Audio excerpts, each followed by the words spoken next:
नमस्कार, good evening. मैं हूं आकांक्षा शर्मा और आप देख रहे हैं बियॉन्ड द हेडलाइंस, जहां हम बात करते हैं सुर्खियों से हटकर और खबर की तह तक जाकर। सबसे पहले अब तक के हेडलाइंस। रिश्तों को तार तार करता वीडियो हुआ वायरल, पिता को पीटता दिखा बेटा, पुलिस ने लिया एक्शन, तंगमर्ग की घटना। राष्ट्रीय सुरक्षा संबंधी चिंताओं को देखते हुए जम्मू कश्मीर के कठुआ जिले में वीपीएन पर लगा प्रतिबंध। जम्मू में 2 लोगों पर लगा पीएसए, पुंछ जेल में भेजे गए दोनों आपराधिक गतिविधियों में थे शामिल। जम्मू के सभी रेलवे स्टेशन पर वीर बाल दिवस की प्रदर्शनी वाले स्टैंडी लगाई गई, युवाओं को इतिहास से जोड़ने की पहल। जम्मू में क्रिसमस का जश्न, एलजी और सीएम ने भी कहा मैरी क्रिसमस। कश्मीर में रात का तापमान 0 से नीचे गिरा, क्रिसमस और नए साल के लिए जश्न मनाने पहुंचे पर्यटक। और अब खबरें विस्तार से। मेरे साथ होंगे मेरे सीनियर सहयोगी दीपक खजूरिया। कश्मीर के तंगमर्ग से एक ऐसी घटना का वीडियो वायरल हुआ जिसने इंसानियत को शर्मसार करके रख दिया। एक पिता को पीटता दिखा एक बेटा। वीडियो वायरल होने के बाद पुलिस ने इस पर एक्शन भी लिया। पर दीपक जी, किस तरह की घटना थी ये? वाकई जैसे आपने कहा आकांक्षा की मन को विचलित कर देने वाली घटना होती है, रिश्तों को शर्मसार करने वाली घटना होती है और रिश्तों को तार तार करने वाली घटना होती है। अमूमन हमने देखा है कि पिता तो पुत्रों को या बच्चों को हमेशा किसी न किसी बात पर पीटते हैं, उन्हें उनका जीवन सुधारने के लिए, उन्हें अच्छी शिक्षा देने के लिए। मगर ऐसा वीडियो जो है कि बेटा अपने पिता पर हाथ उठा रहा है, और केवल हाथ ही नहीं उठा रहा बल्कि आसपास काफी भीड़ जमा है और लगातार पीटता जा रहा है। ये वीडियो किसी ने बनाकर एक फेसबुक पेज पर डाल दिया और उसके बाद ये वीडियो लगातार वायरल हो गया। ये वीडियो नॉर्थ कश्मीर के तंगमर्ग इलाके का है। वीडियो किसी ने अपने प्राइवेट फेसबुक पेज पर डाला था और उसके बाद जब ये बहुत ज्यादा वायरल हो गया तो पुलिस तक भी ये वीडियो पहुंचा। पुलिस जो एसडीपीओ तंगमर्ग थे, उन्होंने इस घटना का कड़ा संज्ञान लिया और तुरंत एक्शन लिया।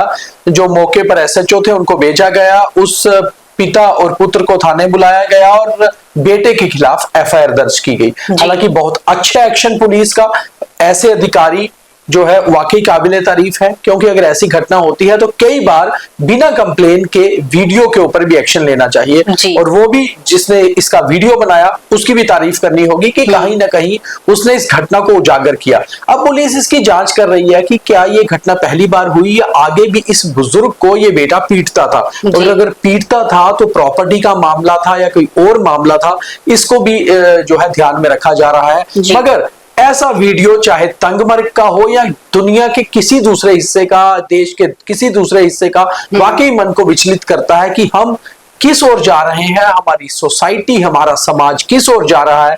और शायद कश्मीर में तो ये वीडियो बहुत ज्यादा वायरल भी हुआ होगा, और जम्मू में भी शायद अगर ये वीडियो आपको नहीं दिखा है तो हम कोशिश करेंगे आपको बियॉन्ड द हेडलाइन में इसकी एक झलक दिखाने की, या फिर ये वीडियो आप सर्च भी कर सकते हैं। मगर वाकई में जब आप देखेंगे तो आपका मन विचलित होगा, आपको लगेगा कि कहीं ना कहीं हमारे समाज में हो क्या रहा है। हालांकि ये खबर ऐसी नहीं थी।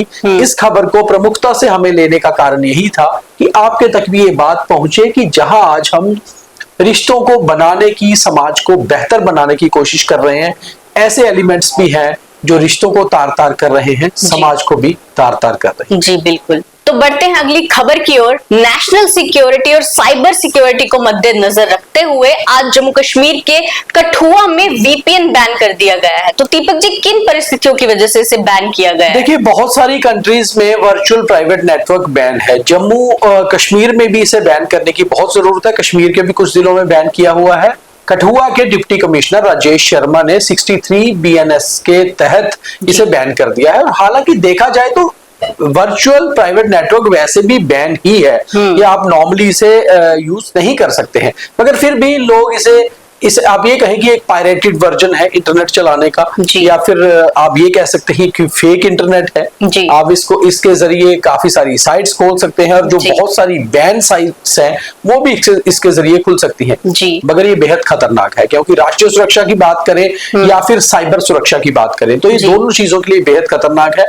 और कठुआ के डीसी ने पहल की है कि उन्होंने डिस्ट्रिक्ट कठुआ में इसे बैन किया है। उम्मीद करते हैं कि बाकी जिलों में भी इसको बैन किया जाए, और वैसे ये देश में बहुत से हिस्सों में बैन भी है, क्योंकि इसके जरिए हमने कई बार देखा है जो एंटी नेशनल एलिमेंट्स हैं, एंटी सोशल एलिमेंट्स हैं, इसका लाभ उठाते हुए बहुत सारे क्राइम्स करते हैं। जी, तो वही जम्मू में 2 लोगों पर लगा पीएसए और उनको पुंछ की जेल में डाला गया। तो दीपक जी, क्या कारण रहे उन्हें गिरफ्तार करने के? देखिए, पब्लिक सेफ्टी एक्ट के तहत 2 क्रिमिनल्स को गिरफ्तार किया गया है, और बड़ी बात यह है आकांक्षा कि कभी भी जब पीएसए लगाया जाता है वो कोई किसी एक कारण से नहीं लगाया जाता। बहुत सारा पुराने केसेस होते हैं, और खास तौर पे डोसियर तैयार होता है। जैसे हमने देखा कि 10 सितंबर 2025 को आम आदमी पार्टी के एमएलए डोडा से महराज मलिक पर पीएसए लगा था, तो पिछली फाइल तैयार होती है। और खास तौर पे अब तो ये जो 2 लोगों पर पीएसए लगा है, दोनों जम्मू जिले के हैं। एक आरएसपुरा का रहने वाला परमजीत सिंह एलाइज जंगी है, और दूसरा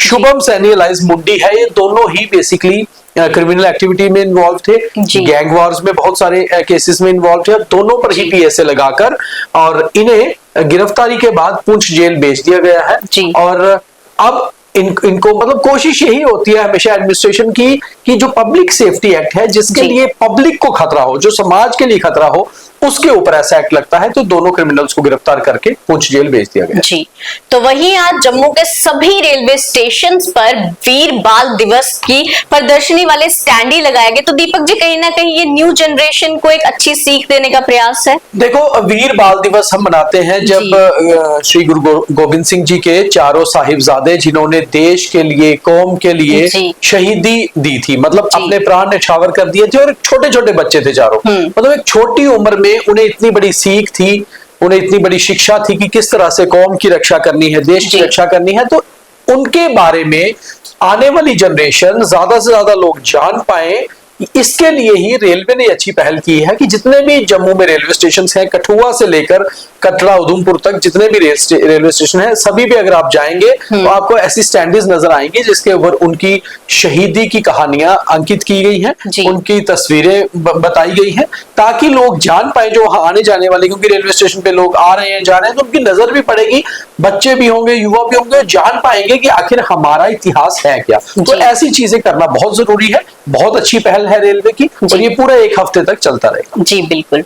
तो वहीं आज जम्मू में क्रिसमस भी ठीक धूमधाम से मनाया गया है, और जिसके चलते एलजी ने, मनोज सिन्हा जी ने और हमारे सीएम ने भी मैरी क्रिसमस कहा लोगों को। दीपक जी, बिल्कुल, दोनों ने ही एक्स पर अपने अपने जो है संदेश दिए हैं, जो क्रिश्चियन कम्युनिटी है उनके लिए, और सभी लोगों को मैरी क्रिसमस भी कहा है। और ये कहा है, क्रिसमस भी बेसिकली देखा जाए एक तरह से तो यही सिखाता है कि एक जस्टिस करना है या बेटर चीजें। तो कोई भी जो त्योहार है किसी भी धर्म का, दरअसल वो बेहतर ही शिक्षा देता है। और क्रिसमस एक तरह से पार्टी का त्योहार है, युवा या बच्चे इसमें बड़ा इन्वॉल्व होते हैं, क्रिसमस कार्निवाल्स होते हैं, क्रिसमस के मेले होते हैं। तो ऐसे में दोनों ही जो हमारे जम्मू कश्मीर के मुखिया है, चीफ मिनिस्टर उमर अब्दुल्ला हो, लेफ्टिनेंट गवर्नर मनोज सिन्हा हो, दोनों ने ही अपनी तरफ से बधाई संदेश दिए हैं। और जम्मू और कश्मीर में क्रिसमस कुल मिलाकर बहुत ही अच्छे तरीके से जश्न मनाए गए, शांतिपूर्ण रहा, और सुरक्षा के भी अच्छे इंतजाम किए गए थे। जी, तो अब बात करेंगे मौसम की। तो कश्मीर में रात का जो तापमान है वो 0 से नीचे गिर चुका है,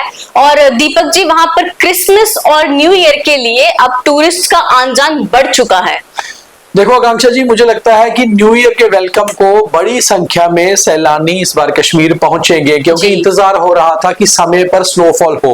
और अब जैसे 22 दिसंबर से चिले कलां भी शुरू हो गया है, और दूसरा गुलमर्ग, सोनमर्ग, इन इलाकों में, पहलगाम में स्नोफॉल भी हो गया है। तो सीजन का पहला स्नोफॉल हमेशा से कश्मीर के लिए बहुत ही वेलकम रहता है, और खास तौर पे जब ये स्नोफॉल क्रिसमस और न्यू ईयर से पहले हो जाए तो ज्यादा बेटर इसलिए होता है कि लोग अपनी बुकिंग्स जो है वो कर लेते लेते हैं और फिर न्यू ईयर की पार्टीज के लिए लोग पहुंचते हैं। और खास तौर पे जैसे इस बार अप्रैल 2025 में पहलगाम का हादसा हुआ था, तो उसके बाद कहीं लोगों के मन में डर बैठ गया था कि कश्मीर क्या वापस टूरिस्ट पहुंच पाएंगे। और अगर लोगों ने बुकिंग की है और लोग न्यू ईयर के लिए कश्मीर आ रहे हैं, तो कश्मीर के लिए खास तौर पे नया साल होगा, क्योंकि पिछले एक साल में बहुत दिक्कत का सामना करना पड़ा। और अगर अब टूरिज्म वापस आता है तो ओवरऑल जम्मू कश्मीर के लिए ये बहुत बेहतर होगा। जी बिल्कुल। तो ये थी अब तक की खबरें, और अब थॉट ऑफ द डे। और अब थॉट ऑफ द डे, सफलता की खुशी मनाना अच्छा है, पर उससे भी जरूरी है अपनी पिछली गलतियों से सीखना। तो ये था आज का थॉट और आज का बीटीएच। बाकी तमाम खबरों के लिए देखते रहे न्यूज़ रूम 24 आवाज। जय हिंद।